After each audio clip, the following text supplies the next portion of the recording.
Hey everybody, it's Lisa from the Silver Farmhouse. We're going to create a cute primitive water pitcher. So I got this aluminum pitcher at Walmart.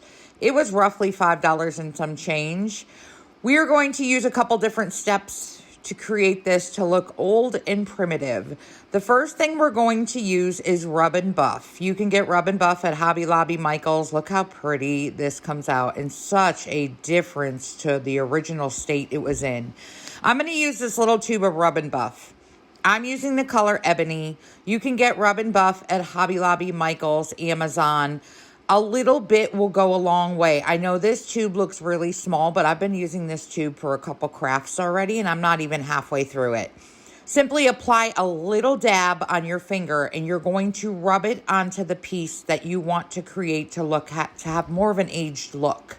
Now listen, it's called Rub and Buff because once it dries, you can rub it off. So you want to just rub this on quickly.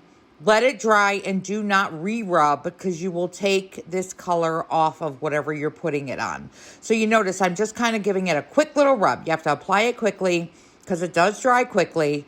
I did the handle, I did the outside of the pot, and I'm doing the bottom of the pot. Now listen, I put a little bit on a paintbrush to get inside this handle because it has like a little rolled edge on the inside and it's very hard to get in there with your finger. So you may want to use a paintbrush to apply it to little tiny spots that you have a hard time getting in with your finger. Let this dry for a minute. And like I said, do not apply another coat because you're going to rub it off, okay? One quick swipe, put a thin coat on. I am doing the inside of the container also. To get to the bottom of the container, I actually put some on my knuckles and then put my knuckles down into the bottom of the container and rubbed around in order to get the bottom. Just add a tiny bit on your fingers and finish up the inside. Again, I can't stress that enough. One single layer, because if you try to reapply, you're going to take off the first layer you put on. So apply it all to the outside. Let it dry for a second before we go to our next step. Our next step is going to be some antiquing wax. So I love Waverly antiquing wax from Walmart.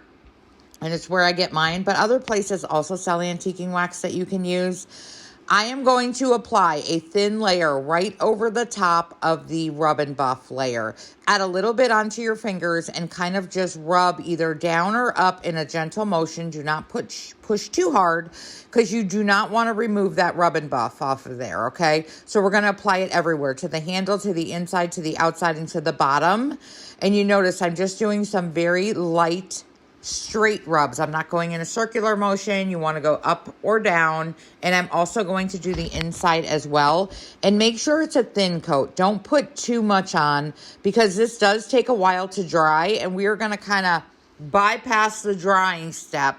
I'm going to take a hair dryer and I'm just going to hit this piece with a hair dryer for a minute to see if I could dry it up a tiny bit before we move on to our last and final step.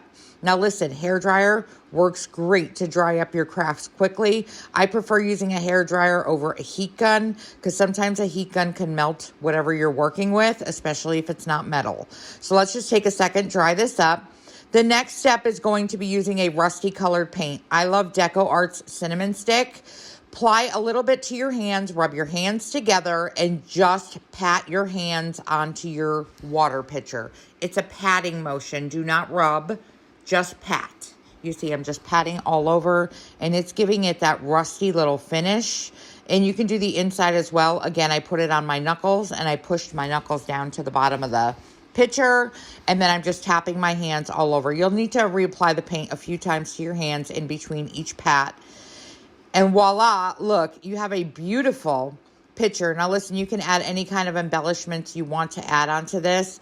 I am going to use a little wooden star that I painted black, and I'm going to tie some creepy cloth on the handle. But again, you don't even have to add anything to this piece if you don't want to.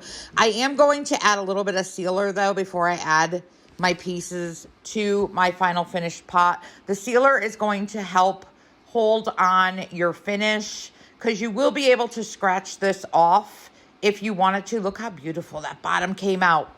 That bottom is like worn from me putting it onto the counter and moving it around, and it just created a beautiful look.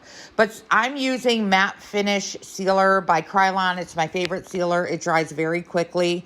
I do suggest a sealer over the top of your finish just so it doesn't wear off or scratch off on you during the years you have this picture from moving it around or people picking it up. So I have a thin coat of my sealer on here, and now we're going to apply our embellishments. Again, just a little wooden star that I painted black. We're going to add right to the front of our water pitcher. And creepy cloth I get from the Dollar Tree at Christmas time, or sorry, Halloween time, fall time. Creepy cloth. Look for it in the Dollar Tree during the fall time of year. They sell it. It's kind of like a very big whole spider web. You can also use cheesecloth. You can use muslin fabric. You can use homespun fabric, whatever you want to tie onto the handle. I just thought the creepy cloth looked really pretty. So we added our embellishments, and there you go, guys. You have a cute water pitcher. Thank you so much for watching the Silver Farmhouse. Hope you enjoyed this short tutorial.